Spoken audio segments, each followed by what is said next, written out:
no solamente se trata del aumento al salario mínimo, que eso ya es un logro no solamente del gobierno de la Cuarta Transformación, de la izquierda, sino de las y los trabajadores que han estado presionando muchísimo históricamente, que yo diría que son la vanguardia de la izquierda en muchas ocasiones, y no es que en todas. Es un triunfo de cómo se ha hecho todo esto desde lo colectivo, desde abajo, y también que el gobierno ha recogido estos reclamos, ha recogido esta pues necesidad que han expresado en distintos momentos los trabajadores, y que pues se ha visto para cualquiera que esté listo para ver, para cualquiera que esté listo para entender la realidad material de las y los trabajadores. Se ha visto como en el periodo neoliberal pues esto no sucedió, que los trabajadores pues fueron muy golpeados, que fueron malbaratados, que fueron ofrecidos como si fueran un pedazo de carne, como si solamente valieran por lo que podían hacer o por qué tan estoicamente podían trabajar. Incluso era un motivo de orgullo para los neoliberales decir, es que los mexicanos trabajan muchísimo y trabajan por 3 pesos. Entonces, pues te recomiendo invertir aquí, te recomiendo tener allá trabajadores mexicanos y demás. Entonces, también al respecto se pronunció nuestra presidenta Claudia Sheinbaum, pero antes, tenemos un video, pero antes hay que hacer también mucho énfasis en que el aumento al salario mínimo se verá reflejado y aplicará en todo el país, tanto para sueldos generales como para los profesionales. Y con esto se cumple el compromiso número 56 de los 100 compromisos que están escritos en el segundo piso de la Cuarta Transformación. Ahora usted dirá, bueno, sí, qué bonito, pero de a cómo no, cuánto voy a ganar, cómo va a estar el cotorreo, para ver si sí me emociono o no. Fíjense, en cuánto va a quedar el salario mínimo y cuánto es lo que pueden esperar a partir del 1 de enero. La zona libre de la frontera norte pasa de 374.89 pesos a 419.88 pesos, o sea, 44.99, casi 45 pesos más. Y la zona del salario mínimo general pasa de 248.93 pesos a 278.80 pesos, o sea, 29.87 pesos más. Esto quiere decir que el sueldo pasará de ser de 7,467 a 8,364 pesos mensuales. Y por supuesto que, como se los dije ahorita, nuestra presidenta rechazó la idea, la acusación y pues las ganas de sembrar terror de la derecha, que ya se les adelantó. Rechaza este discurso y dice, por supuesto que esto no se va a traducir ni en mayor inflación, ni en la pérdida de inversión o empleos. Que en este tenor, también hay que decirlo, ¿por qué no? Si no lo decimos ahora, ¿cuándo? Nuestro país está en condiciones, voy a decir, inmejorables, tomando en cuenta que siempre todo puede mejorar, pero voy a decir en condiciones inmejorables en cuestión histórica. En el tema de inversión extranjera, Andrés Manuel López Obrador cerró su sexenio con el tercer año consecutivo de récord en este tenor de inversión extranjera directa, y también rompió récord Andrés Manuel López Obrador en creación de empleos y en número de registrados y afiliados al Instituto Mexicano del Seguro Social. O sea que no solamente se crearon empleos, sino que se les dio condiciones dignas a las y los trabajadores como nunca antes se había hecho. Por lo menos podemos hacer el contraste y el corte del periodo neoliberal y de ahora. Pero bueno, ahora sí vamos a ver el video donde Claudia Sheinbaum habla en la mañanera y dice, pues no se puede salir a presumir salarios de hambre. Esto hablando, pues por supuesto, de los expresidentes neoliberales que últimamente andan muy habladores, muy platicadores. Les voy a poner un sellito que diga, platica mucho en clase. Vamos a ver el video y lo comentamos. Saben, durante todo el periodo neoliberal, lo que presumían de México en el extranjero era la mano de obra barata. Eso habla de la deshumanización de esos gobiernos. No se puede salir a presumir salarios de hambre. Se presume a México su capacidad productiva, a las y a los mexicanos mejores trabajadores o de los mejores trabajadores del mundo, trabajadoras, nuestros recursos naturales, nuestra riqueza cultural, pero no mano de obra barata, como si eso fuera la competitividad. Y con base en eso hubo un empobrecimiento de las y los trabajadores en México. De 1992 al 2018 prácticamente se mantuvo constante el salario mínimo en términos reales. Con el presidente Andrés Manuel López Obrador tuvo un incremento significativo y nuestro objetivo es llegar a 2.5 canastas básicas. Es decir, que con un salario mínimo un trabajador o una trabajadora pueda tener 2.5 canastas básicas. Eso significaría… Ahora sí, voy de lleno contigo, Sofi. ¿Cómo ves también esta respuesta de nuestra presidenta?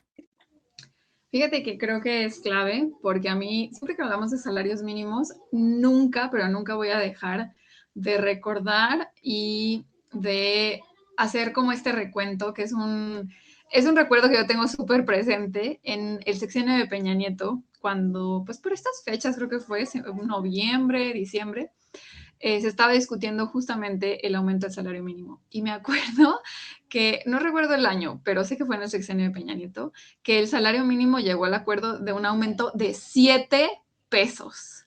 7 pesos. Y recuerdo haberlo pensado como una medida incluso insultante, porque ni siquiera alcanzaba en cuestiones de inflación, ¿no? O sea, no estaba ni siquiera siendo considerada en ese sentido, ¿no?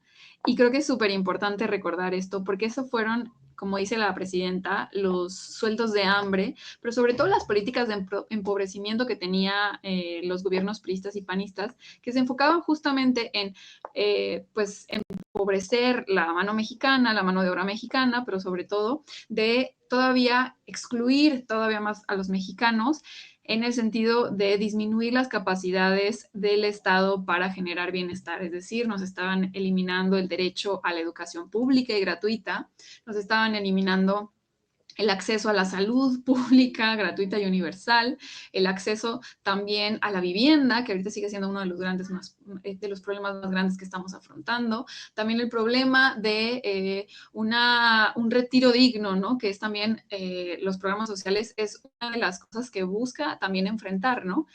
Y creo que a veces se pierde un poco la perspectiva cuando hablamos de salarios mínimos, al menos por parte de la derecha y en el debate que hay, en el que realmente el salario mínimo es una de las medidas más directas para generar bienestar en un país, ¿no? A pesar que el neoliberalismo durante muchos años nos hizo creer que el aumento del salario mínimo siempre llevaba consigo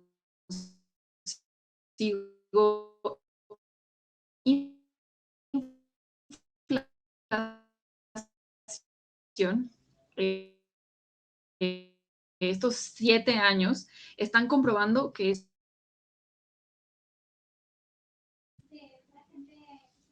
Ya, Ya volviste. estoy… Ah, y que, bueno, decía, el mito del neoliberalismo era justamente hacernos creer que un aumento en el salario significaba un aumento muy exorbitante de la inflación, ¿no? Y aunque sí en estos últimos años, debido a la pandemia y a las guerras que se están desarrollando a nivel mundial, es que hemos tenido un aumento en la inflación. Sin embargo, el aumento en el salario mínimo siempre se está haciendo con las metas que se han establecido, pero sobre todo también ajustándolas a la inflación que se espera en el próximo año. Entonces creo que esto es súper importante porque estamos hablando de una política de Estado, una política económica, una política laboral que ayuda directamente a los trabajadores, pero también está hecha de la mano de los empresarios, ¿no?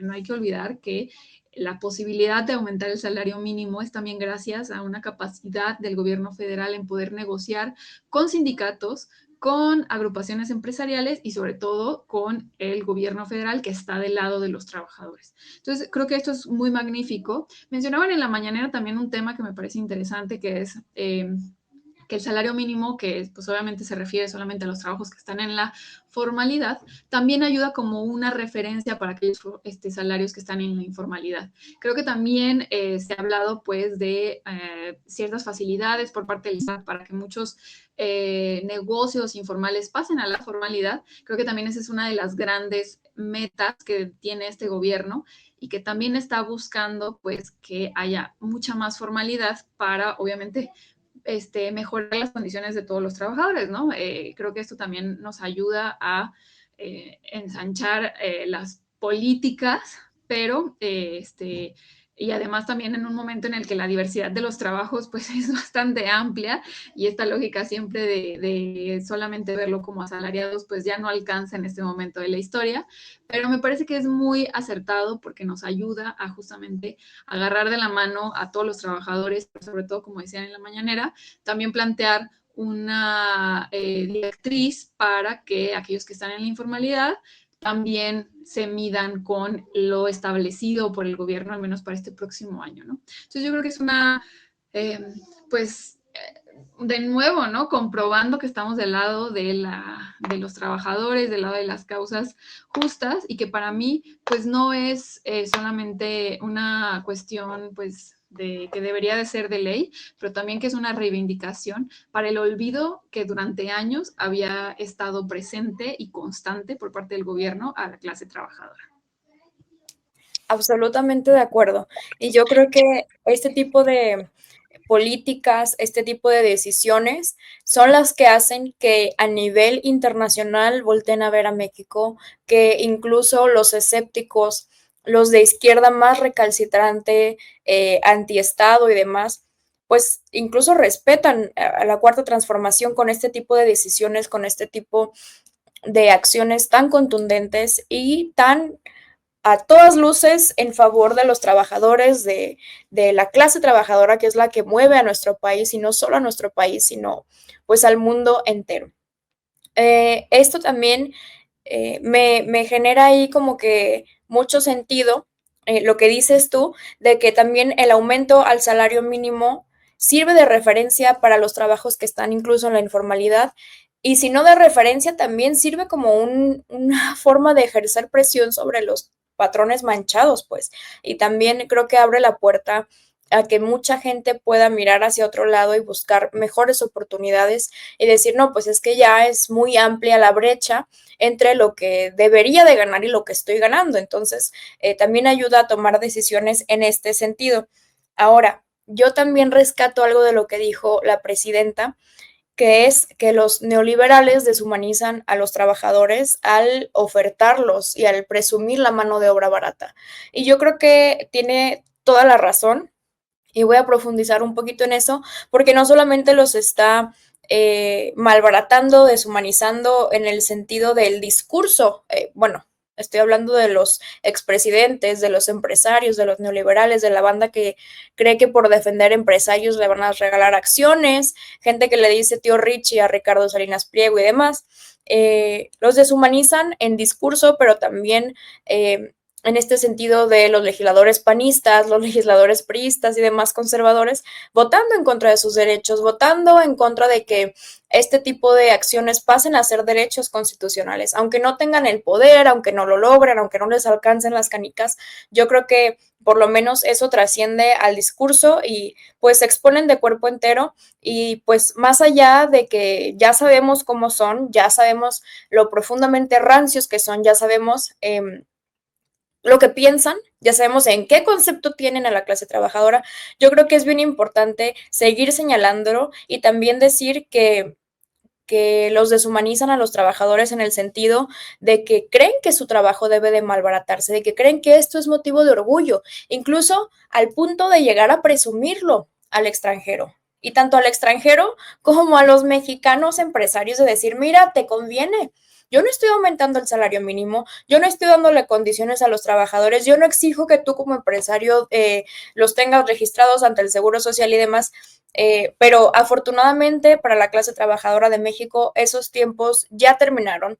No dejaremos que vuelvan este tipo de impresentables porque no solamente dañan profundamente a nuestro país con la corrupción, con pues el manejo irregular, cuestionable y todo esto que ya sabemos y que hemos comentado en diversas ocasiones del tema de las finanzas públicas, de todo lo que roban, los fondos que desvían, porque yo hace un rato, yo no sé ustedes, pero a mí me encanta reflexionar cuando estoy limpiando mi casa. Entonces yo hace rato estaba trapeando y dije, es que me parece impresionante que si tú escarbas tantito a cualquier persona del priismo, panismo o ahora que es lamentable cómo evolucionan las cosas, dice Miriam, excelente programa, chicas guapas, excelente análisis, las felicito. Muchísimas gracias, Miriam, qué gusto que estás aquí. Que si escarbas tantito a cualquier perfil que haya tenido tantito poder en la política, en el periodo del neoliberalismo, no hay manera de que no le encuentres podredumbre. No hay manera de que tú digas, bueno, este se salva. No, es que de alguna manera u otra está relacionado en alguna estupidez, en algún desvío de recursos, pero no que se perdieron 50,000 varos, que no debería de perderse nada, pero que se perdieron ahí 50,000 varos. No, decenas de miles de millones de pesos. O los que llevan su varito a Andorra, o los que cobran cierta obra pública a sobreprecio, o los que ponen cabezas en alcalde, o es alcalde, 16 de septiembre, cabezas gigantes que las cobran como si fuera no sé qué, como si valiera su peso en oro, y pues la verdad es que es más bien una obra promedio, ingeniosa, curiosilla, pero pues nada más. Entonces, pues es lamentable el daño también que le hacen a la política, ¿no? Que decía nuestro expresidente, que es el más noble oficio cuando se hace bien. ¿Por qué? Porque pues se pretende escuchar al pueblo, representar al pueblo y no solamente de dientes para afuera, no solamente de decir, ay, pues ya llegué a este espacio, yo soy el representante, soy el influencer. No, se trata de estar en contacto permanente con toda la gente desde abajo, seguir haciendo el trabajo territorial, seguir escuchando a la gente, aunque no nos guste lo que nos digan, ¿no? Porque también es un buen termómetro salir a las calles. Pero bueno, en este sentido, hablando de esto, acabo de ver una publicación de Andrea Chávez que acaba de notificar en sus redes sociales. Dice, voy a leer su mensaje textual. Se acabó el outsourcing en el Senado de la República. Que vivan los trabajadores y las trabajadoras de limpieza y mantenimiento que pasarán de 7,100 a 11,000 de salario y serán personal del Senado y no eventuales de empresas fachada. Justicia para el pueblo. Pues bueno, ¿qué más les puedo decir? ¿Qué más les puedo decir? Se está trabajando de manera permanente por la clase trabajadora y yo creo que eso es lo que representa a un proyecto de izquierda legítimo, verdadero y que no tiene intereses por ahí detrás como pues lamentablemente tenemos varios ejemplos, se me ocurre en España y en América Latina de partidos de izquierda que resultan pues no ser tales, que resulta que se desvirtúan muy rápido, se descomponen muy, muy rápido. Pero bueno, hablando de descomposiciones y cosas ahí lamentables, ya estamos mencionando a Salinas de Gortari, ya estamos diciendo que del empleo, que el salario mínimo y tal. Pues ahora que se anunció el incremento al salario mínimo, hay que recomendarle al expresidente Salinas de Gortari que se consiga una chamba, porque dice que es desempleado y dice que ya ni pensionado es porque alguien quitó pues este privilegio, ¿no? Alguien.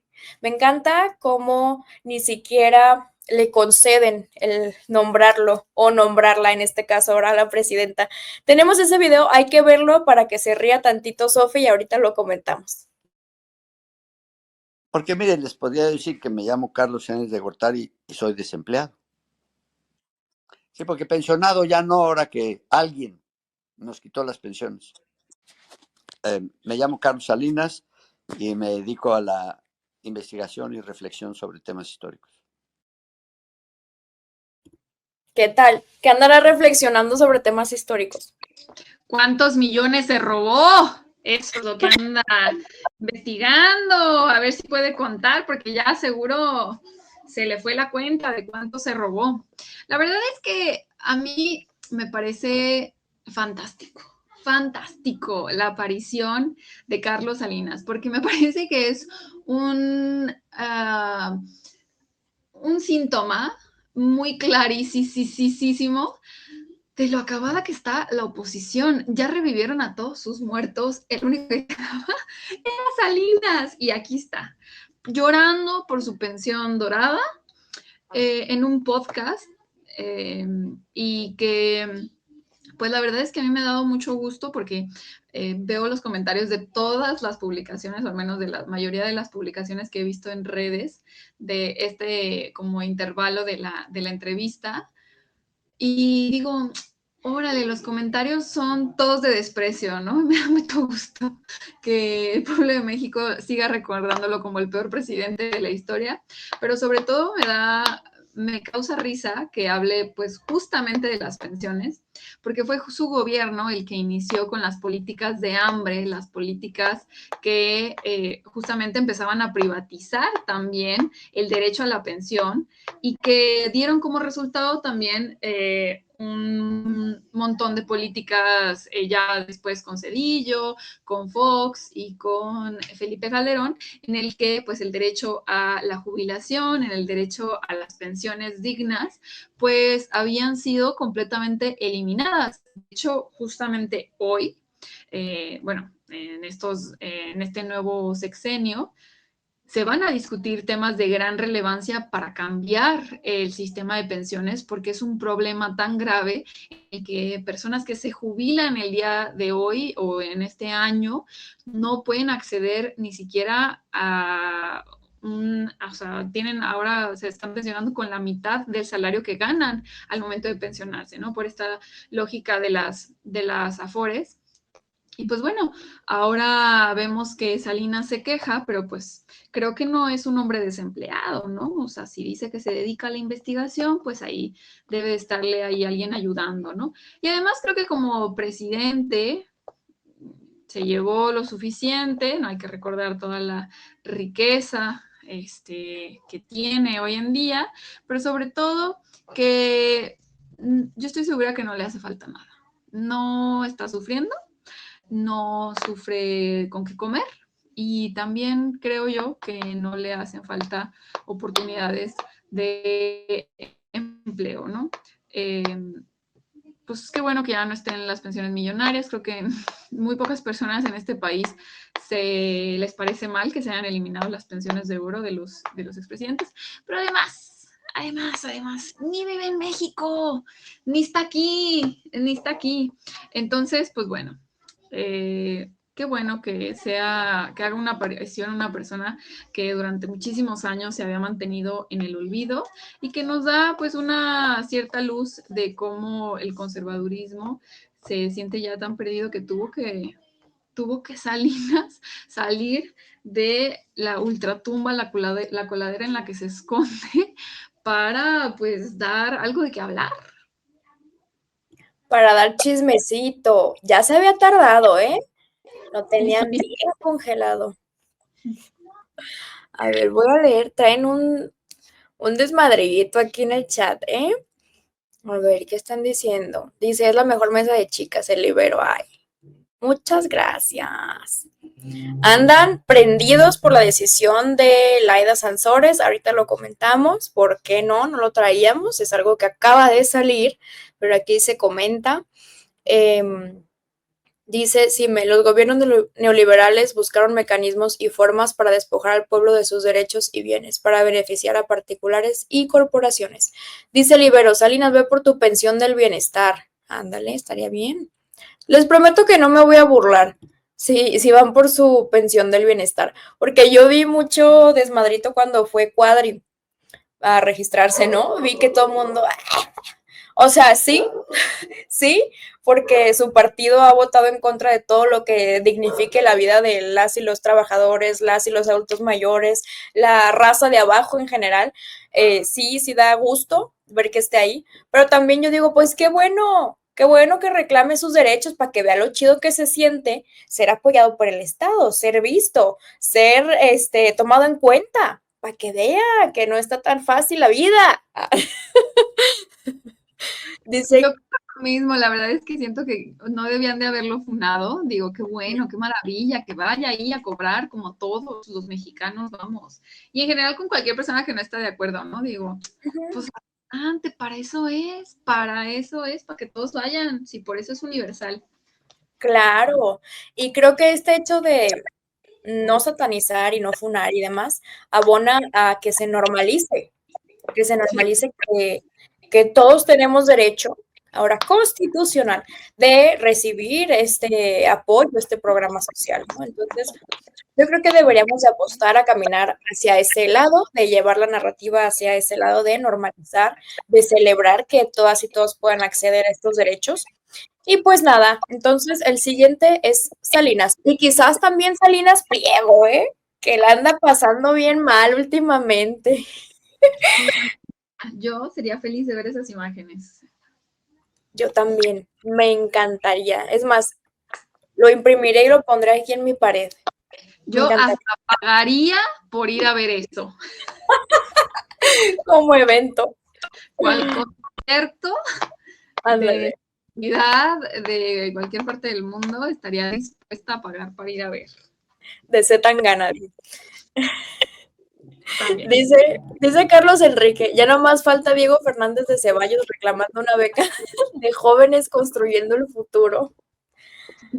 En una de esas.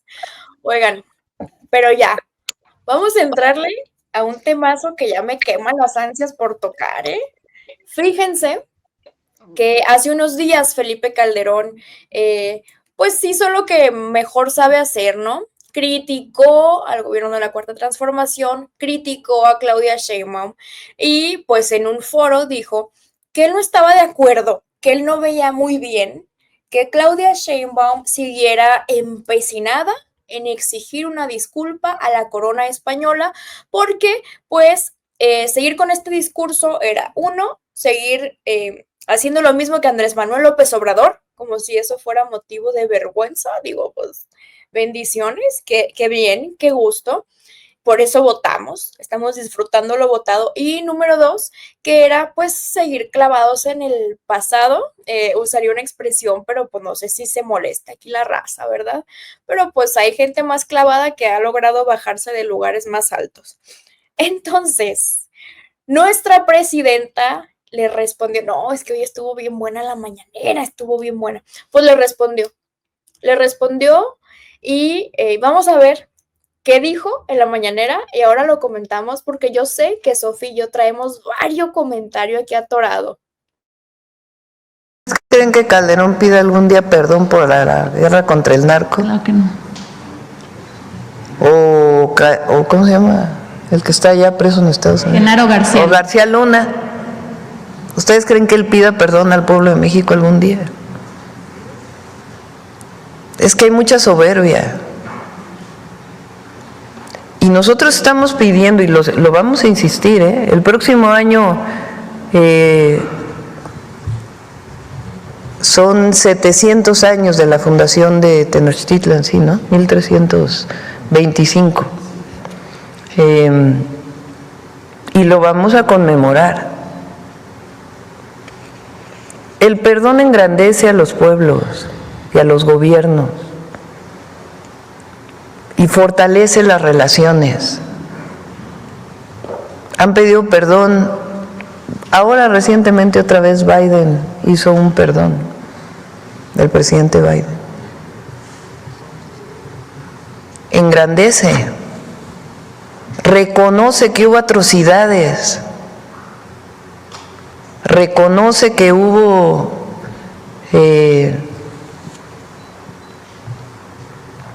violaciones terribles a los pueblos originarios. Eso no empobrece a un pueblo o estar instalado en el pasado, no. Reconocer te permite ver al futuro. Si uno no reconoce las atrocidades del pasado que cometieron otros, ¿Cómo se perdona? ¿Cómo se construye una nueva historia? Entonces, no estoy de acuerdo con Calderón, afortunadamente. Y él debería pensar en pedir perdón por las atrocidades de la guerra contra el narco. A lo mejor y él resuelve muchos problemas hasta de él mismo. ¿Qué hubo? Nos salió psicoanalista Claudia Sheinbaum Pardo. Igual y resuelve cositas que trae dentro de sí mismo. Miren, yo aquí voy a ser bien breve, pero bien recia. Cositas. Número 1, yo coincido con lo que expuso nuestra presidenta Claudia Sheinbaum Pardo en este tenor. Sí, estaría padrísimo que Felipe Calderón tuviera la humildad suficiente y a través de esta humildad engrandecerse, y no digo que va a limpiar su imagen, para nada, eso ya no existe, eso ya no es posible, no hay manera de que nadie diga, bueno, pues no, eso no va a pasar, pero que dijera, es que fue pésimo lo que hice o lo que permití por omisión, porque yo soy bien güey y yo no me entero de absolutamente nada, yo jamás supe de Genaro García Luna, yo jamás supe nada, ¿ok? Pero sí estuvo mal, ofrezco una disculpa al pueblo de México, ofrezco una disculpa a las madres que perdieron hijos, a los hijos que perdieron a sus padres, ofrezco una disculpa porque aún en mi estupidez, en mi omisión, en mi desconocimiento y en lo estúpido que soy, pues dañé profundamente al pueblo de México y marqué generaciones de una manera profunda que pues yo creo que apenas nos estamos dando cuenta, ¿no? Y salen memes y todo, pero pues también recordemos que el sentido del humor es un mecanismo de defensa y es una forma de gestionar la realidad y de asumir las cosas que nos tocan vivir en ciertos periodos. Pero bueno, sabemos que eso no va a pasar, no va a pasar porque pues lamentablemente Felipe Calderón es un impresentable no solamente ya como expresidente, como presidente en su momento, sino como ser humano. Y yo entiendo perfectamente que Felipe Calderón no tenga esta iniciativa de ofrecer una disculpa al pueblo de México y comprendo también de la misma manera profundamente que él no perciba la necesidad de que la corona española ofrezca una disculpa por la conquista de nuestro país, por el proceso violento de colonización que vivimos aquí en América. Pues claro que no, él no lo percibe así, porque para él los genocidios son poca cosa y los genocidios son cosas que pasan y son, sin más, daños colaterales. Pero a ver, Sofi, ¿cómo ves esto que le responde Claudia Sheinbaum? ¿Cómo ves este carácter que está sacando que a mí me tiene? No, mi Claudita Sheinbaum amaneció brava. De por sí siempre, la verdad es que les contesta de manera muy atinada. Creo que esta vez fue épico.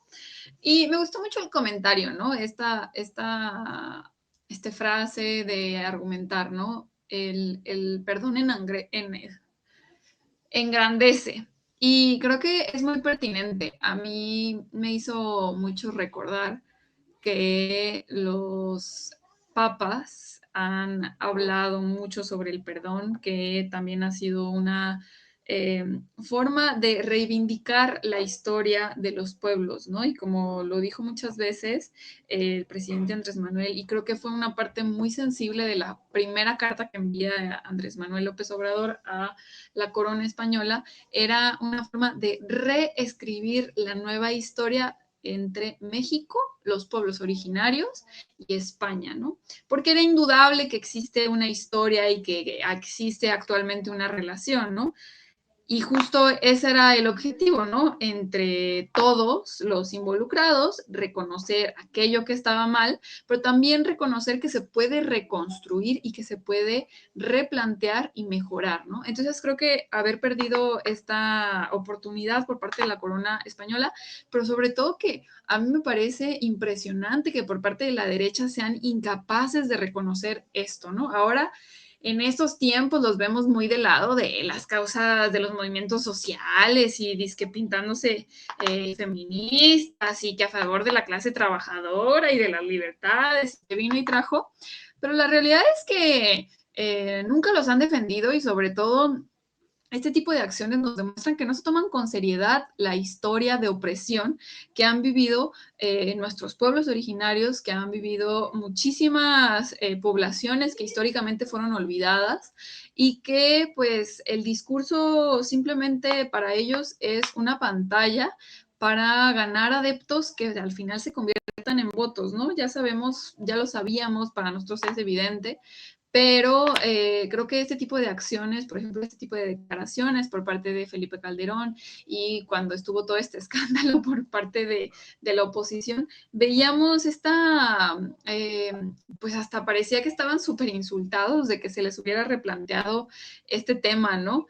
Y creo que ahí está como de nuevo el meollo del asunto, ¿no? Que son incapaces de reconocer que sí hay una historia de opresión y que desgraciadamente esa historia sigue persistiendo de alguna u otra manera porque crearon ciertos sistemas que se mantienen al día de hoy, ¿no? Y que obviamente combatimos desde las políticas de Estado, pero también desde la cultura, desde la educación, desde el contenido que hacemos desde redes sociales, desde el discurso, ¿no? Desde muchos frentes y desde la organización, obviamente, de los movimientos sociales y que para eso, pues para ellos es inadmisible, ¿no? Pensarlo y sobre todo que a mí me parece muy gracioso cuando dicen que ya basta de hablar del pasado, ya basta de recordar los males de nuestra historia. Bueno, pero pareciera hasta una pues a mí me parece totalmente desquiciante, pues, que realmente apuesten por olvidar el pasado, por no contarlo, porque además recordarlo, pero sobre todo, decir qué es lo que pasó, o sea, entenderlo, es lo que nos permite también explicar el por qué tomamos ciertas decisiones, ¿no? El por qué el presidente manda esa carta, pues obviamente hay una causa histórica que se reconoce. El entender por qué al día de hoy hay una política diferente en términos de seguridad, se tiene que hablar del pasado para explicarla, porque si no entendemos lo que pasó, no podemos explicar el porqué de esas decisiones. Entonces, pues apostar obviamente siempre al olvido es lo que ha apostado siempre la derecha, ¿no? ¿Por qué? Porque mientras menos recordemos de los males que hicieron cuando ellos estaban en el poder, pues mejor para ellos, porque más rápido van a poder limpiar su imagen, ¿no? Pero pues por supuesto, siempre va a estar la organización desde abajo, la organización de los movimientos de izquierda y sobre todo también, pues espero también desde Morena que exista siempre esta organización para hacer un recuento histórico de todo lo que hemos vivido, no solamente en términos políticos, sino también pues en el sentido más amplio de nuestra historia y pues que eso recordarlo, pero sobre todo también entender el por qué son esas cosas, también nos dan la oportunidad de buscar soluciones, ¿no? Y que sean soluciones atinadas. Entonces, pues bueno, nada nuevo bajo la luz con Felipe Calderón y pues qué bueno, nuestra presidenta ahí le pasó unos cuantos tips para que se acordara de las deudas que tiene él y que pues evidenciado a nivel nacional una vez más. Una vez más, así como una vez más estoy absolutamente de acuerdo contigo, tirando factos, tirando barras, pero a pesar de que ya se nos va a acabar el programa, yo no me perdonaría jamás dejar pasar este momento decisivo para preguntarte, ¿cómo te sientes, Sofía, sabiendo que mañana es el último día de Enrique Alfaro al frente de nuestro bellísimo y vapuleado estado? Y no por la federación, sino por los gobiernos emesistas. ¿Cómo te sientes? Parece un sueño. Amiga, la verdad es que qué bueno que me preguntas eso porque es algo de lo que he querido comentar. Me siento en una mezcla de emociones respecto al fin del sexenio de Enrique Alfaro, el gobernador de Jalisco. Por un lado, aliviada de ya no tener que ver a ese personaje que logró conjugar lo peor para Jalisco, utilizando lo peor del PRI y lo peor del PAN y generando esta naranja podrida que ha dejado una de las peores herencias a nuestro estado. Por otro lado, también un poco preocupada por la cuestión de qué va a pasar con este nuevo gobierno, que parece ser también una continuidad del sexenio de Enrique Alfaro, porque también conocemos la historia de Pablo Lemos, que no es un dirigente, representante que realmente diste mucho de este proyecto, que también es neoliberal, y que también continúa con el legado de corrupción, con el legado de privatización de los servicios públicos de Jalisco y de los municipios de Jalisco, y que continúa justamente con esta lógica sumamente derechosa de silenciar las críticas, de silenciar la oposición, de desplazar todas las causas justas del pueblo de Jalisco, de no velar por las necesidades del pueblo jalisciense y de continuar ensanchando el gasto superfluo del gobierno y que solamente beneficie a unos cuantos cercanos a la élite política de nuestro estado. Entonces, pues me encuentro un poco también, pues digo, preocupada, un poco desesperanzada, pero también esperando que haya nuevas oportunidades para el despertar del pueblo jalisciense y también para la organización del pueblo jalisciense, que estoy convencida está ansioso de un cambio y sobre todo también pues continuar con esta lucha y con esta promoción de la esperanza en el sentido de que es posible tener representantes políticos, líderes políticos, honestos y que velen por los intereses de la gente de abajo, de la gente de todos los rincones de nuestro bello estado y que también sean honestos y no traicionen esos principios y que estoy muy segura de que es posible y que no hay que perder la esperanza al respecto y que pues siempre hay que optar por la organización entre todos y todas para que pues no continúen las injusticias. Sí, estoy de acuerdo contigo. Es un poco lo que hemos platicado, pues en corto, también en la mesa de análisis de Manuel Pedrero, que no hay que dejar de señalar nunca. Y es que mucha gente dice, ay, pues qué bueno que ya se va Enrique Alfaro, viva, viva. Sí, sí, pero deja una herencia fétida y lo peor es que llega alguien igual de nefasto, pero ahora inexperto en este sentido, no de que no haya tenido espacios de donde, pues, trabajar, ¿no? Ha tenido espacios, inexperto porque se nota que lo suyo es ser un mi rey, lo suyo es andar de blofero y lo suyo es la improvisación, vaya. Entonces, esto mismo estamos viendo con Verónica Delgadillo en Guadalajara, ¿no? Que es todo improvisación, todo performance, todo grabarse, decir, ay, ¿cómo ven que voy a casar a X pareja? Pues no nos importa, Verónica Delgadillo, nos importa que hay un chingo de basura en la calle, nos importa que la inseguridad está cabrona, que el transporte público es ineficiente, que no conecta toda el área metropolitana de Guadalajara. O sea, hay muchas cosas que nos importan más que si otra es corbata o que si vas a casar una pareja, porque pues también está dentro de tus facultades. A mí no me importa qué hagas con tu tiempo libre, bendiciones, pero creo que esto es lo que representa esta nueva generación de mesistas. Lo vemos también en Nuevo León, por ejemplo. Entonces yo creo que sí es un tema que hay que seguir de cerca, que hay que seguir denunciando, señalando constantemente, porque pues todo parará en que se va Enrique Alfaro y ya.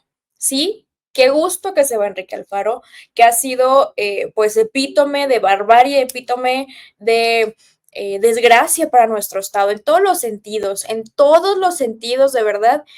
Qué barbaridad ha sido la gestión de Enrique Alfaro en cuanto a represión, en cuanto a regaños a los periodistas, en cuanto a entorpecer su función, en cuanto a levantar y hasta desaparecer gente crítica, opositora. Tenemos el caso lamentable de un compañero muy querido por nuestro movimiento aquí en Jalisco, Alejandro Gobel, que pues fue uno de los principales opositores de un ser humano muy crítico a la gestión de Enrique Alfaro, que estuvo denunciando constantemente las barbaridades que hacía, en especial la verificación vehicular. Y pues como si de película se tratara, a unas semanas de que acabara la gestión de Enrique Alfaro fue asesinado. Él ya había anunciado que temía por su seguridad. Entonces son muchísimas cosas que yo podría darle una hora más denunciando todo lo que hizo Alfaro, dice Libero, y se va impunemente. Es muy triste, pero me atrevo a decir que estamos acostumbrados a perder en este sentido, a que no se haga justicia, pero bueno, calma, que ya dijo, ya la cantó, que en 6 años regresa, bueno, no la cantó él, la cantó su fábrica de bots que tiene en Twitter, que en 6 años regresa para intentar ser presidente. Entonces, pues no perdamos las esperanzas de que regrese la vida pública de nuestro país sin fuero, que en 6 años avancen o surjan investigaciones en este sentido y que para entonces podamos enjuiciarlo o que reciba algún tipo de castigo o que salga implicado en algo. Yo no pierdo la esperanza, no pierdo la fe, pero pues mira, por ahora la cosa está así. El viernes toma protesta Pablo Lemus y tuvo el gran gesto de invitar a las y los diputados locales a sentarse en su curul. Debería de ser al revés, pero él tuvo la cortesía de extenderles la invitación. Tenemos por ahí un discurso maravilloso que dio Candelaria Ochoa, una intervención que yo no pude más y me paré y le aplaudí, porque dice, qué gran gesto tuvo Pablo Lemus. O sea, empieza con el pie derecho. Pero bueno,